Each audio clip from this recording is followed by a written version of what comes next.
Olá, amigos! Sejam muito bem-vindos mais uma vez ao nosso canal Corpo e Espírito. Eu sou o Henrique, médium ostensivo e palestrante espírita.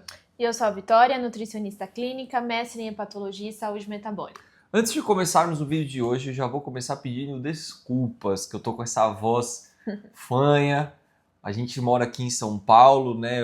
Faz, sei lá, nossa, acho que deve fazer mais de mês que não cai uma gota de água aqui em São Paulo. São Paulo é uma cidade super limpa, não existe poluição no ar, né? Então, assim, imagina um tempo seco, um mês, talvez até mais, sem cair uma gota de água. A qualidade do ar aqui tá muito ruim, então todo mundo tá com o nariz meio escorrendo e tal. Então, vou pedir desculpas para vocês, mas compromisso é compromisso. Então, mesmo com essa voz esquisita, estaremos aqui firmes e fortes para mais um vídeo aqui do nosso canal. No vídeo de hoje nós vamos falar sobre algo que é um grande desafio. Eu acho que é um grande desafio para todos nós.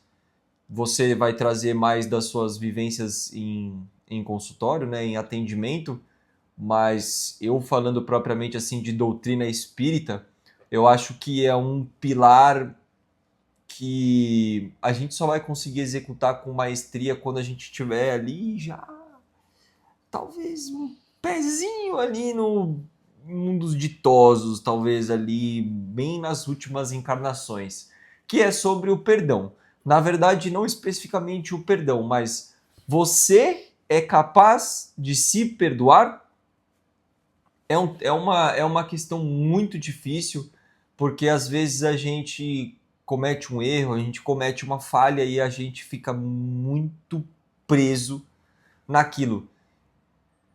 E de certa forma é importante, é necessário a gente ficar preso, mas a gente tem que tomar cuidado, porque às vezes a gente fica preso demais a ponto de impedir a gente dar mais um passinho para frente, né? Uhum. Então, traz um pouco pra gente sobre a importância da pessoa, sei lá, a pessoa que sei que tá muito familiarizada, né, a sua especialidade na questão da gordura no fígado, uma pessoa que tá num estágio ali, 2, estágio 3, sei lá, tá bom, ela já tá bem avançada, né, ali você vai ter um grande desafio, mas o que tá feito, não adianta, tem que olhar pra frente, né, e às vezes a pessoa pode não se perdoar por ela saber que foram atitudes dela somadas ao longo do tempo que fizeram ela chegar onde ela está hoje.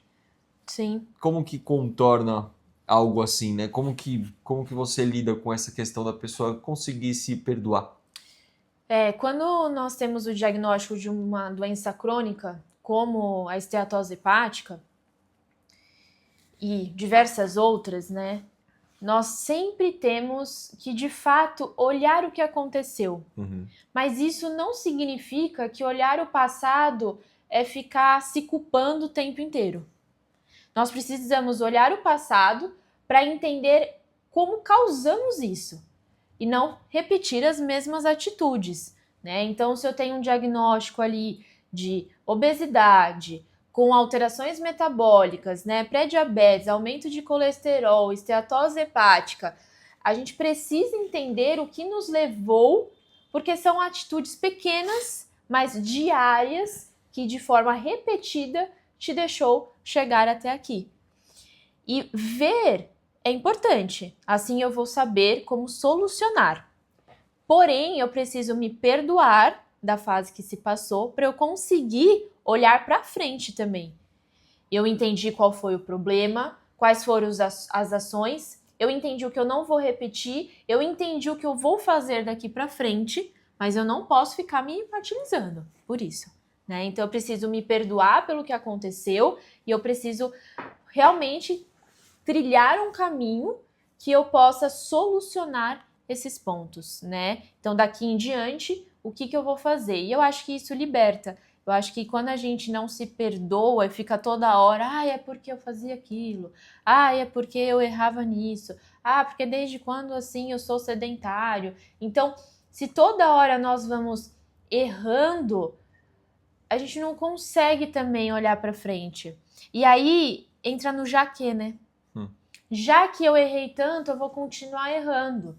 Ou a gente entra numa onda que nós queremos resultados extremamente rápidos para ontem. Só que para você chegar onde você está hoje, não foi em meses, né? Isso não aconteceu em 5 dias, em 4 meses. Não, foram anos. Anos de pequenas coisas de forma repetida e que aí essa trajetória te levou realmente a ter esse resultado na sua saúde. Então, se você não entender que essas pequenas alterações diárias também vão te trazer o contrário, a melhora do quadro, né? Você precisa ter paciência. Então, eu acho que o perdão, ele faz a gente virar a página. Eu acho que quando a gente não perdoa, a gente fica revivendo, né? Sim. Só que a gente precisa virar a página para a gente conseguir, de fato, dar continuidade no livro, né? Senão não rola. Eu acho que esse é muito o olhar da prática clínica. E muito se fala isso também no Espiritismo, né? Eu acho que o perdão tem exatamente esse sentimento. Se te magoa tanto, seja você com você mesmo ou com demais, você não consegue seguir. Você não consegue ir adiante, não é verdade? Sim. Se a gente pegar os 10 mandamentos e olhar na essência de cada um deles, a gente vai chegar num mandamento maior, que é o que a doutrina espírita segue muito quando fala dos ensinamentos de Jesus, que é amar a Deus acima de todas as coisas e ao próximo como a si mesmo. Por que a gente deve amar a Deus acima de todas as coisas? Porque Deus é a causa primária de absolutamente tudo. Tudo. Tudo que a gente vê, não vê, toca, tudo que existe, Deus é o ponto de partida. Uhum. Então nós devemos amar a Deus acima de todas as coisas, porque sem Deus não existe nada. Sem Deus não existe ninguém, não existe absolutamente nada. É um grande vazio.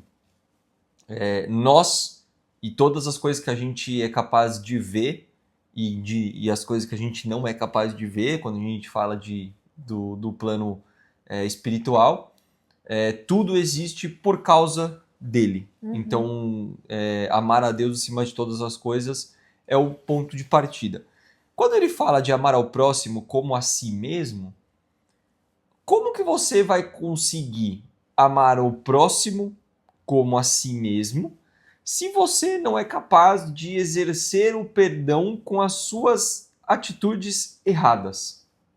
Se você se pune, se você se martiriza, se você não consegue mudar o disco, não consegue virar a página, como que você vai amar ao próximo como a si mesmo se você não consegue fazer essas coisas com você? Então, a partir do momento em que você está preso nesse looping, você não está exercendo o mandamento de Jesus, que é de amar a você mesmo. Nós estamos num estágio, num mundo de expiações e provas, nós somos espíritos imperfeitos de terceira ordem. Eu não vou lembrar, depois a gente, eu tô fazendo muito isso, né? Eu não lembro a pergunta, tá, o número, depois a gente põe na descrição. Mas é que eu me preocupo mais com a essência do aprendizado, de fato, do que ficar com o número da pergunta. Mas tem a escala espírita, né? Espírito de primeira ordem, de segunda ordem, de terceira ordem. E essa escala espírita, ela tá no livro dos espíritos. Eu vou achar a pergunta, a gente coloca na descrição. Mas é um triângulo, né? Então esse triângulo, ele é dividido, ele passam 2 linhas assim no triângulo, né, e divide ele em 3 partes. Uhum. O topo ali, que é a parte pequenininha, são os espíritos de primeira ordem. O meio, que é uma parte maior do que a do topo, mas ainda assim é uma parte pequena, são os espíritos de segunda ordem. E a base da pirâmide, né, sei lá, vai ter 70, 80% da área do triângulo, são os espíritos de terceira ordem. Nós estamos nessa categoria, espíritos de terceira ordem. A descrição vai deixar isso muito claro.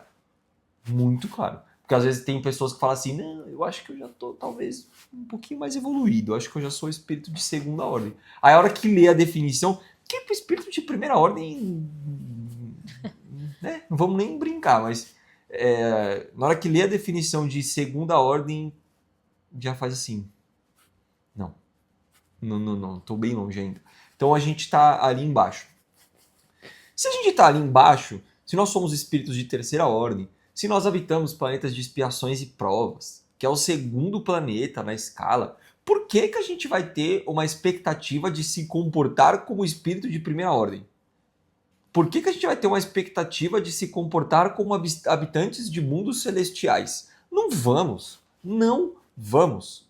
Não adianta criar essa expectativa. A gente tem que trazer a realidade. A realidade é: vou tentar ser o melhor possível. Vou tentar acertar o máximo possível. Mas dentro dessas tentativas, eu vou errar. Eu vou errar. O importante é eu errar tentando acertar. Aí que esse é o grande ponto. Errar tentando acertar é sinônimo de que você está tentando melhorar, está tentando ir para frente. Conforme a gente vai cometendo esses erros que são naturais pelo nosso estágio evolutivo, que são naturais pela nossa característica ainda de espíritos imperfeitos que somos, nós vamos acumular falhas dentro desses erros. E, naturalmente, essas falhas vão impactar a nós e as pessoas à nossa volta. E isso vai gerar, talvez, um peso na nossa consciência, vai deixar a gente triste, vai deixar a gente chateado, vai trazer todas essas sensações ruins de mágoa e etc. que você falou. Mas a gente precisa aprender a não ficar se culpando tanto e a gente precisa aprender a se perdoar. Eu acho que tem um exercício que é legal da gente fazer. Como assim eu vou aprender a me perdoar? O primeiro ponto é a gente entender aonde foi o erro. Porque se a gente não entende, a chance da gente errar de novo ela é muito grande, e aí vai muito na linha do que você falou, do olhar para trás. Não é que olhar para trás ali, no caso de uma pessoa que já está num estágio avançado de esteatose hepática, não é que olhar para trás vai ajudar ela a curar a doença, mas vai ajudar ela a não continuar agravando aquilo que ela mesma já provocou e já agravou. No meu caso aqui, falando dessa questão do lado espiritual, é a mesma coisa. Olhar para as situações onde a gente trouxe esse sentimento negativo para nós ou para alguém é importante para a gente entender onde foi que a gente errou. Sim. Para não errarmos de novo naquela mesma coisa, para não errarmos de novo no mesmo ponto e bater sempre a cabeça no mesmo lugar. Mas não para a gente ficar: ai meu Deus, eu errei, não sei o que. Ai, eu não sei o que lá. Ai, eu fiquei assim. Ai, eu fiz tal coisa, eu fiz tal não sei o que e tal. Porque a gente ficar preso nesse looping não vai fazer a gente caminhar para frente. E a gente precisa caminhar para frente. Então, o primeiro ponto é entender onde que foi o erro. O que foi que eu fiz para ter acontecido determinado resultado. Beleza, entendi, tranquilo. Pô, foi legal? Não, não foi legal, tá errado. Mas eu não vou ficar me martirizando, eu vou me policiar para não errar de novo naquele mesmo ponto. Eu vou me policiar para fazer alguma coisa melhor, para corrigir o meu erro. Mas para isso eu preciso ter essa capacidade de me perdoar. De olhar e falar: sou de terceira ordem, sou imperfeito, estou em provas e expiações, vou errar demais ainda no meu caminho, mas vou aprender com esse erro.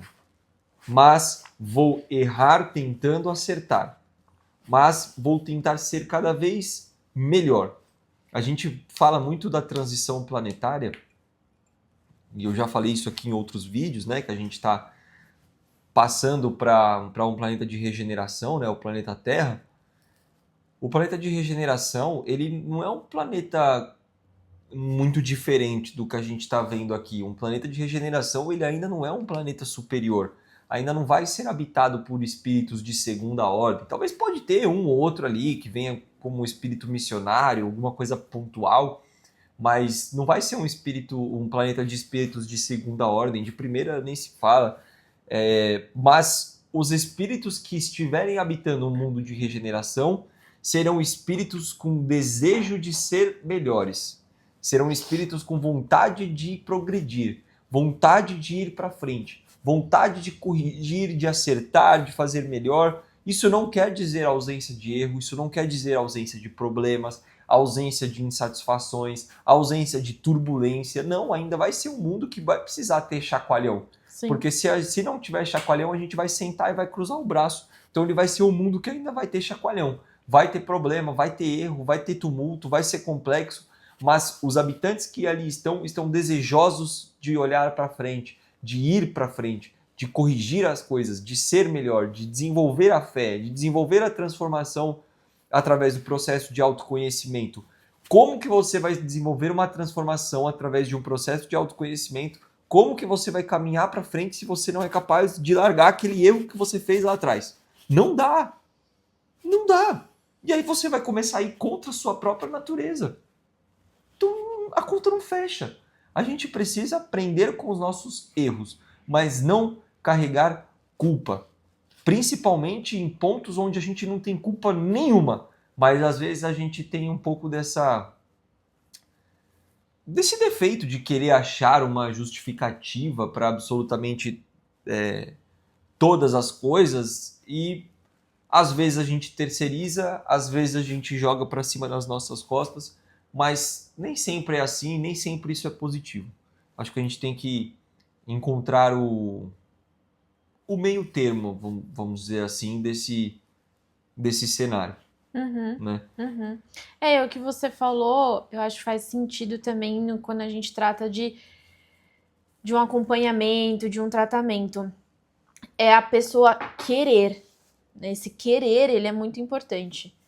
Como que eu vou levar o outro a se perdoar, o outro a tomar atitudes diárias quando não tem ninguém em volta? Porque eu estou dentro do consultório, não estou dentro da casa dele. Então, o paciente, ele precisa querer ver os erros, ver as soluções e colocar em prática. Então, esse querer que você comentou faz total sentido na prática clínica também, né? Porque realmente se a gente não quer, não tem como. Não tem como. Eu consigo te mostrar o problema, a causa do problema e a solução do problema. Mas o querer precisa vir de você. Né? Lógico que com toda essa explicação a gente tenta convencer e despertar esse querer. Mas eu acho que é muito mais profundo e vai além de apenas eu te convencer a querer estar ali, né? Então, eu acho que o buraco é um pouquinho mais até baixo. Porque assim, quando a gente fala... O que é o perdão em si, né, na visão da doutrina espírita? Porque a gente tem uma mania, e aí não é muito da questão do auto-perdão, né? Isso vai mais pro perdão às outras pessoas, mas para explicar eu acho que é legal dar o exemplo. A gente tem muita dificuldade de falar em perdão, porque quando a gente é magoado, a gente fica com uma vontade de fazer justiça com as próprias mãos. Isso, gente, pelo amor de Deus, eu não tô falando de vontade de matar alguém, de dar uma porrada em alguém, mas quando eu falo de justiça com as próprias mãos, você quer ver a pessoa que te prejudicou sendo prejudicada. Você quer ver, para você olhar e falar, bem feito. A gente fica com essa vontade. E a gente fica preso nessa mágoa por receio, por medo de fazer um papel de bobo na mão de uma pessoa que pisou em você por algum motivo, e aí você fica com medo de fazer um papel de bobo, achando que o seu perdão para aquela pessoa vai limpar qualquer tipo de sujeira que ela tenha feito. Isso não acontece. Isso não acontece. Quando o perdão, ele não isenta a pessoa das responsabilidades dela. Se ela errou, ela vai responder por esse erro. Não no tempo que você quer que ela responda. Ela vai responder por esse erro no tempo que ela tiver que responder. E não necessariamente esse tempo é nessa encarnação. E a gente fica ali, né?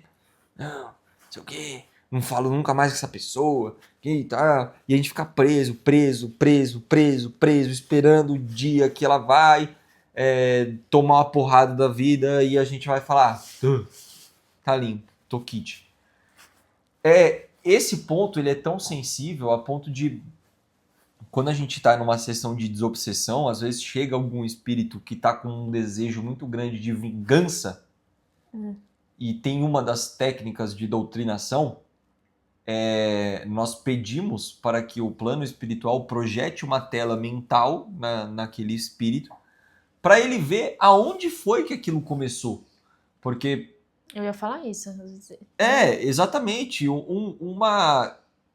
Essas questões de vingança, de uma hora você bate, na outra você apanha, depois você bate, depois você apanha, chega um momento que, às vezes, dezenas de encarnações, esses espíritos estão nessa de bate, apanha, bate, apanha, bate, apanha, a ponto de nem saber aonde foi que começou. Quem foi que bateu primeiro? Não sabe. Não tem a menor ideia, não tem a menor ideia. Mas por que acontece isso? É uma sintonia. Nós somos atraídos pela nossa própria vibração aos lugares de maldade que um dia nós criamos.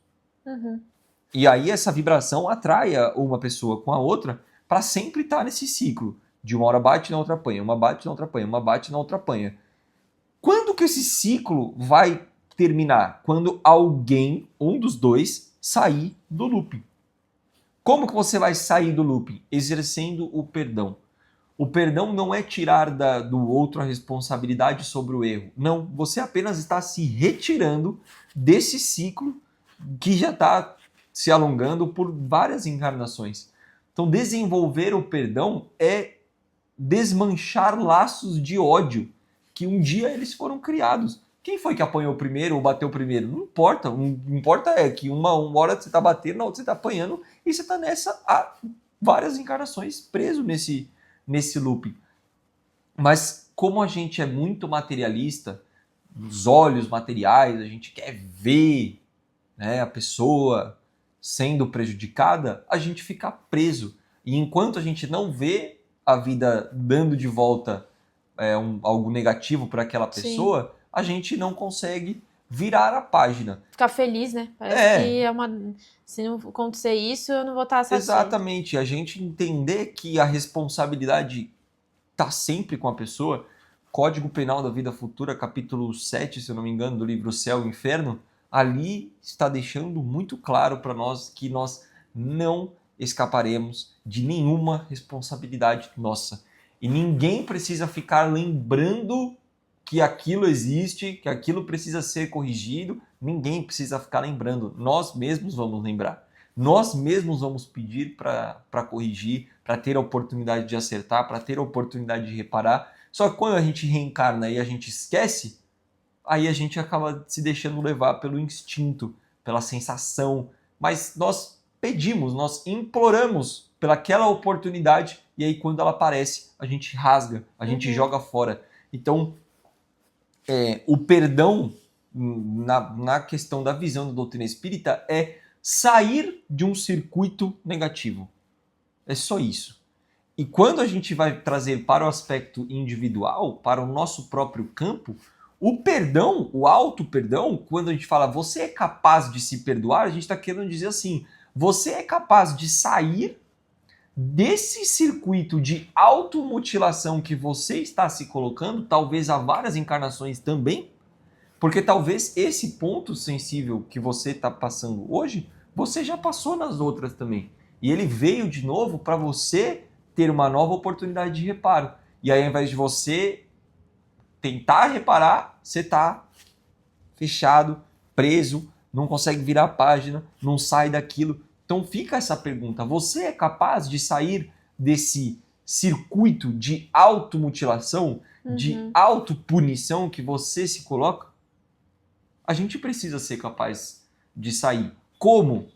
Eu não consigo dar uma receita de bolo. Não tem. Não existe receita de bolo, cada um funciona de uma forma, cada um sente a dor de uma forma, cada um tem um comportamento, tem uma característica, então não existe uma receita de bolo. Mas a gente precisa encontrar o nosso como. Eu preciso encontrar o meu como, você precisa encontrar o seu como, você precisa encontrar o seu como. O importante é encontrar o como que eu vou fazer para sair desse looping de autopunição que eu estou me colocando. Talvez não que seja uma receita de bolo, mas um caminho é, veja o tanto de coisas que você está deixando passar na sua frente por você estar completamente cego a essa prisão, por você estar completamente fechado. Várias coisas estão passando na sua frente e o tempo ele vai passar, você quer você queira, quer você não queira, o tempo ele vai passar. E se você não tomar a atitude de mudar agora e soltar esse laço, daqui a 1 ano, 2 anos, 5, 10 anos, você vai estar do mesmo jeito. Talvez até um pouco pior. Se a gente falar de doenças, né, que você falou, pré-diabetes, Sim. obesidade. E são etc. coisas que vão piorando, Exatamente. assim, 20 anos, né? Aí a gente não muda, porque daqui a pouco a gente muda, daqui a pouco a gente muda, aí vai se estendendo. A gente espera a bomba explodir, né, Pra resolver. para resolver isso. Isso é muito complicado. Mas o que você acha que, sei, na sua prática mesmo, no dia a dia, assim, porque o pessoal gosta de receita de bolo, né? O pessoal vai querer alguma coisa assim. O que você, na sua prática, no dia a dia mesmo, você tem algum tipo de estratégia, alguma coisa para fazer aquela pessoa, principalmente aquela pessoa que às vezes está num estágio muito avançado, ou aquela pessoa que já passou em 2, 3, 4 nutricionistas diferentes, não conseguiu ter resultado. E ela sabe que ela não conseguiu ter resultado por culpa dela, que ela não colocou em prática, que ela não fez, que ela fez nas coxas, fez pela metade e tal. Como virar a chave dessa pessoa, né, ali frente a frente contigo, e você falar, bom, vamos lá. Olha, dependendo do estágio, como você pegou ali no estágio um pouco mais avançado, eu realmente tenho que entrar um pouco na vida, né? E ter esse bate-papo de o porquê que o paciente tá lá. Ele tá lá só para falar que foi no nutricionista? Porque o médico mandou ir no nutricionista? Ele tá lá para de fato entender o que eu tô falando? Ele tá afim de estar lá? E eu tento trazer a alimentação como uma via de enxergar qualidade de vida. Porque hoje a gente vincula o alimento, a fome, né, o apetite em si, como algo negativo, né? E não como algo que vai nos dar mais qualidade de vida. O que eu considero qualidade de vida? Eu considero qualidade de vida estar aqui, por exemplo, poder gravar isso com o Henrique e não me sentir cansada, não estar, né, o tempo inteiro fadigada, com sonolência, não ter uma confusão mental. Então, para mim, qualidade de vida é poder estar aqui. É poder ir nos aniversários da família, é poder dar risada com quem eu amo. Então, qualidade de vida não é estar de olho aberto. Né? Porque eu posso estar de olho aberto deitado numa cama de hospital. Então, para eu ter qualidade de vida, eu preciso ter uma boa relação com o alimento e eu preciso ter uma alimentação saudável. Eu preciso entender que o que a gente chama às vezes de alimento, de besteiras, não são besteiras. São alimentos mais gordurosos, né? São alimentos mais calóricos. São alimentos que vão alterar minha glicemia, meu colesterol. Então, entender o que tais alimentos podem me tirar ou me impactar é importante, porque a gente não tem aquela coisa assim, a besteira é gostosa e o saudável é ruim de sabor. Né? A gente precisa perder isso. E a gente precisa perder que o alimento ele só está aqui para ter caloria ou não. Ele está aqui para te dar qualidade de vida. Um tratamento, quando você está no estágio um pouco mais avançado, né, de médio a alto grau ali, ele está existindo para te dar qualidade de vida. Porque quando eu tenho uma doença no estágio avançado, eu tenho uma perda de qualidade de vida muito grande. Né? E como eu falei, eu posso estar no hospital. Quando eu falo da esteatose hepática e que vira cirrose, eu posso ter a encefalopatia hepática, que é confusão mental. Né? Então, é uma coisa deste tamanho que vira deste tamanho e incomoda o quê? A sua qualidade de vida. Então, se eu não entender que eu estou no tratamento para ter mais qualidade de vida, e acho que é esse papo que eu tenho um pouco com o paciente. Hoje eu estava até refletindo.